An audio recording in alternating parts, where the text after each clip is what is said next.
What is happening, people? It is Brian, Alsruhe, NEVERsate.com, and for today's video, I want to talk to you guys about how to work your grip without actually working your grip. And what I mean by that is if you're anything like me, you don't like spending large chunks of time on smaller parts of your body. I'd rather spend the mass amount of my workout on the big compound exercises. So things like forearms, grip, calves, abs, things like that will oftentimes get laid to the side. Maybe you like spending 20 minutes at the end of your workout flopping around like a fish doing your abs, or maybe you like being on a treadmill for 30 minutes after your workout getting your conditioning in. Me, personally, I'd rather do it while I'm actually doing the workout. So when I am done that last set, I am done. And if we're being completely honest, I don't have a ton of time or energy to spend 20 minutes at the end of my workout just picking up something and seeing if I can hold it. Priorities. For that reason, I end up doing all of my workouts in giant set format, and I would encourage you to do the same because you can get twice much done in the same amount of time and it does not make you any weaker. However, what I'm gonna do for this video is give you 5 things that you can do during your workout, just little changes that you can make that are gonna increase your grip strength without you really having to think that much about it, and you don't need to spend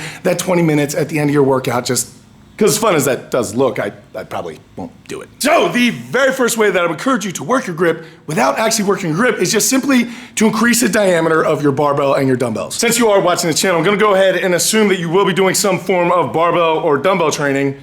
So just make it fatter. So as you can see before me, not all bars are created equally. Here on this side, this is a normal standard barbell that you're gonna see in every single gym.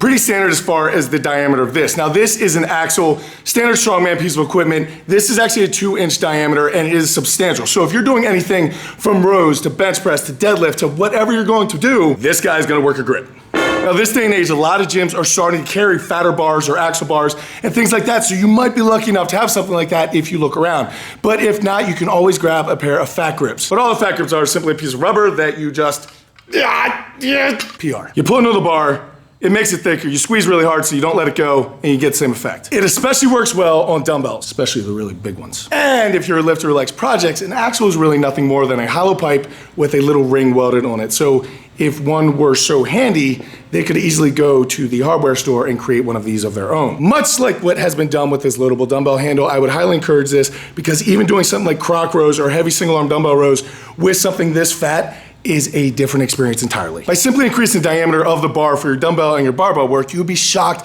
at how much that will help to strengthen your thumb, which is gonna do a lot for your pinch grip. And if your pinch grip is strong, then your crush grip is strong, you're gonna stop having any problems holding onto a deadlift ever again. That's number 1. Which brings us to the second way that you can work your grip without working your grip, and that is simply to change the handle on grip intensive exercises. I'm gonna go ahead and assume that if you're involved in strength training, then you're doing pull-ups and you're doing farmer's walks. If you're not, then you're probably watching a different video because your grip isn't gonna matter much if you're not even focused on those things. Come on, man. But exercises like pull-ups, grips, and rows are already grip intensive as they are. However, as any grip person will tell you, if you just change the diameter or the shape or the slipperiness or whatever about a grip thing, it absolutely makes a difference, like night and day. So next time you're gonna do farmer's walks, instead of just grabbing the implements, try grabbing some different grips, grab some loading pins. The weight's gonna be substantially lighter, I can tell you that right now, but it's gonna work your grip in an entirely different way. New stimulus equals growth, which means progression. All these grips are especially good for doing pull-ups, single arm rows, things like that. But even if you don't have access to any of those grips, if you just grab some rope or a towel, it has to be a nice towel. Just throw this bad boy over top pull-up bar and you will have a much different experience. I've used rope, I've used towels, I've used jeans, I've used jujitsu gis, I've used karate belts. Just think of Ninja Warrior, like when they're going through all the obstacles and all the different things that they need to deal with their hands. Try to replicate some of that with rows and farmer's walks and pull-ups. And before any of you get upset that you do not have the money to buy these guys, these can all easily be recreated with a little bit of ingenuity. Like this, for instance, is called Grenade, but it is way more expensive than it should be. However, if you just look around your house for some old baseballs or softballs, you drill a hole all the way through, stick an eye bolt through, grab a carabiner, you have yourself a grenade. Other items like these can easily be recreated with wood or other materials. You should have already been on your way to the hardware store to make one of these guys, so just add it to the list. So just by changing the grip or shape of certain items on a pull-up or a farmer's walk can completely change the dynamic. Now, I will tell you, it is absolutely humbling, so you're not gonna be able to do nearly as much weight as you think you can. However, you have to think about how you're working your grip differently, which is gonna be great. And also, consider this on days when like your body is super beat up and you cannot handle another heavy day of loading that spine with some heavy farmer's walks. So instead of doing heavy farmer's walks, you can still tax your grip extremely well just by changing that simple thing up. All right, the third way that you can work your grip without actually working grip is to have a baby. Come on, man. Not that kind of baby. What I mean is that you grab an object and you are married to that object until the end of the workout. Now, you can use a number of items for this, and it can be absolutely anything as long as it is tough for you to hold on to and relatively heavy. But the basic idea here is every single time that you have an odd numbered set, So sets 1, 3, 5, 13, 27. I hope you understand odd numbers. Wherever you go, whether it be to the water fountain or over to your workout book or to your protein shake, no matter where you go, you have to pick that thing up and carry it with you for the whole workout. Seems easy. Yeah. Now, because I like to reuse things, you can grab any implement you want. You can use that loadable dumbbell handle that we talked about. You can simply pinch plates together. If you have any of those weird grips in the last example, load one of those up. If you don't have any of those things, just grab the head of a dumbbell. Better have dumbbells. But my personal favorite thing to do this with is a blob. Now, I know many of you are not familiar with what a blob is, and all that it is half of a York old school dumbbell with the other part cut off. Literally just the head. But they're a massively big deal in the grip world, but I'm guessing most likely your gym does not have one of these. But I know it has one of these. But luckily you can kind of recreate it with a kettlebell. So small kettlebell, you're not gonna be able to do a lot of weight. I would recommend starting with the flat bottom side where your thumb goes. Turn that kettlebell on its side, and then you're going to grab like this and hold. Once this is too easy, turn it around so that the round part is where your thumb is, and grab like this. And it gets twice as hard. So yeah, it's literally as simple as that. So there's literally no thinking at all. If you're going from the squat rack over to the pull-up bar, and that is a 20-foot distance, well, then you're grabbing that kettlebell or dumbbell or blob or whatever the implement is and walking it there with you. And as I mentioned at the beginning of the video, the easiest way to remember this and not screw it up is every single odd set, I'm using my left hand. Every single even set, I'm using my right hand. Have fun with that. Which brings us to the fourth one, which is actually one that I stole from Andy Shadio, who is one of the training partners of Brian Shaw. You guys see him on my channel all the time. Big red-haired guy. He's a good dude, but the man is a grip beast. And Andy is a fan of swings. Not only kettlebell swings, but heavy kettlebell swings for super high reps. One of the things that we like to do on Saturdays when we have a little bit more time and we feel like killing ourselves is we will all line up in a line with a heavy kettlebell, something like 150 pounds, 120 pounds, something along those lines. First person line swings as many times as they can. You are all racing to 100. Once the first person in line stops, they can stop at 5, they can stop at 100. Wherever they want to go, they put the kettlebell down, they go to the end of the line. Next guy goes.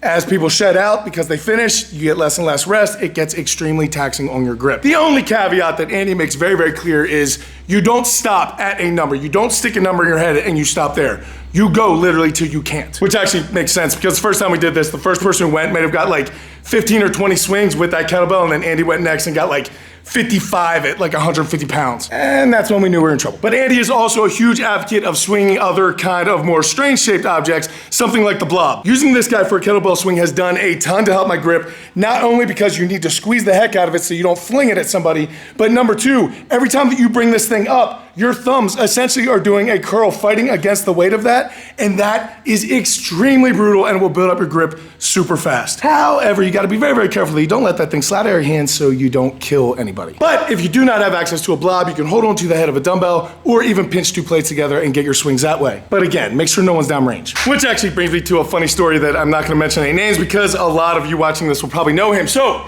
a friend of mine actually was doing a keg throw event, which is very similar to a kettlebell swing because you'll see a person swinging the keg beforehand before they chuck that thing above their head, and you're trying to throw as hard as you possibly can, so you're swinging that thing. Let me set the scene. I'm the guy getting ready to chuck this thing. But your perspective is not a tripod. Your perspective is his wife. Here I go. It's gonna be so good.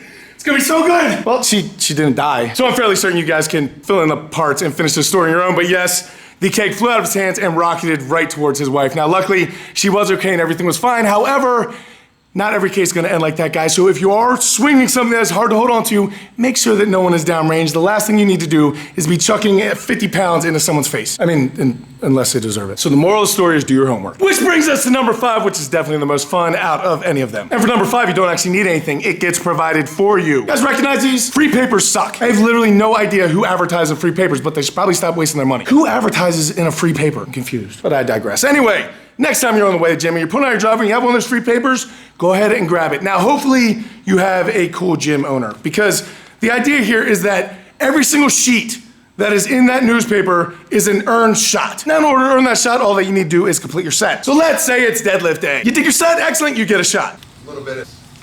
Oh. Unfortunately, the shot isn't that much fun because what you do is take an entire sheet of newspaper, hold it in between two little fingers, and start crumpling. And don't crumple big, crumple small. Just keep going, keep going. I'm sure this is really good on the audio. But you just keep crumpling, make it as small as you possibly can. And then once you make it as small as you possibly can with that one hand, you take a shot. I missed. I know you guys didn't see it, but I'm honest, I definitely missed.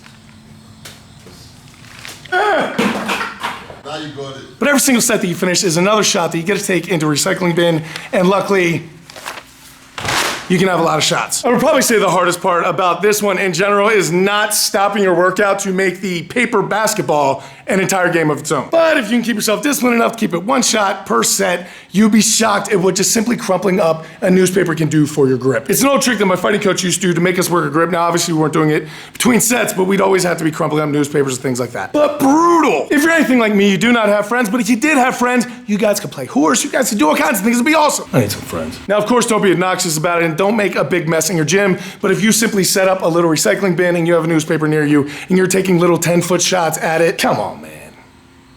It's a good time. Anyway, guys, so there you go. There are 5 ways to work your grip without actually working your grip. A couple of things to keep in mind, guys. On December 1st, I have a seminar coming up at Joey Satsmeyer's gym. Space is definitely limited, so if you do want to sign up, do it soon at lionsdenelitetraining.com. My brother, Uncle Nick, and the guys over at the Lowell brand are actually coming out with an Embrace the Suck shirt that we just kind of been pushing a little bit out on social media. So that's going to be coming up, so it'd be really, really cool if you guys supported Nick on that. You guys went over and bought one of his Embrace the Suck shirts. They're actually pretty nice, so you'll be seeing me in those. And then finally, in the next couple weeks, I will be releasing a brand new free program for you guys based on a little bit more bodybuilding, short amount of time, losing body fat. Your strength will definitely go up a little bit, but it's mainly for people who are trying to gain a little bit of mass and lose a bit of body fat. So that'll be coming out soon. I'm excited about that. I'm just doing the finishing touches on that. Everything else going really well, guys. I have a lot of videos to shoot currently, so I'm gonna get on to that. I thank you so much for watching. I will catch up with you later in the week, but until I do, go out to something amazing, guys. Keep working hard, people. Be nice to each other, and I'll see you then.